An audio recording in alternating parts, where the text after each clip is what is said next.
Hello everyone. Today we are going to discuss a particular topic. This topic is evaporation.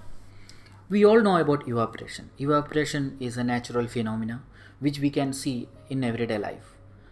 We are drying clothes with the help of evaporation, and if we are using perfumes, we can feel low temperature on our body. We can feel the coldness. These are the applications of evaporation in our daily life. So today we will be discussing more about this evaporation. Okay, so let us start the discussion. The simple definition for evaporation is the conversion of a liquid into gas. This is evaporation. Okay, so the basic definition is it's a conversion of liquid to gas. So during evaporation there is a conversion of liquid to gas, that you need to understand first.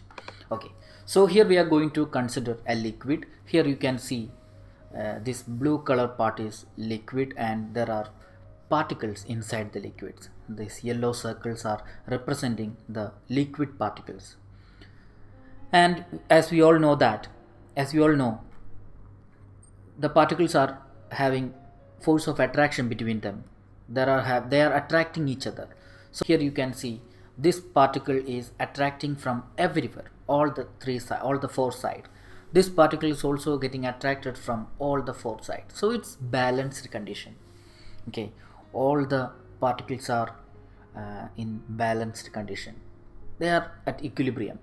But think about the particles at the surface. 1, 2, 3, 4, 5, 6, 7, 8, 9 particles. There are 9 particles at the surface in this figure, and these particles are not going to have force of attraction from the top because there are no other particles. Here we can see the force of attraction will be towards the bottom, towards right. Here no particles at the top. At the top of this particle there are no other particles, so there is no force of attraction. So these particles are not, these particles are not in equilibrium. So there will be a force of the surface will be acting as an elastic membrane. The surface will be acting as an elastic membrane, and these particles are ready to escape from the surface. Okay, because they are having, compared to other particle, they are having less attractive force between the other particle, so they are ready to escape. So what we can do here is just increase the temperature or increase the wind speed. Okay, so if you are changing the atmospheric condition, or by nature if there is a change in atmospheric condition, these surface particles will escape from the surface.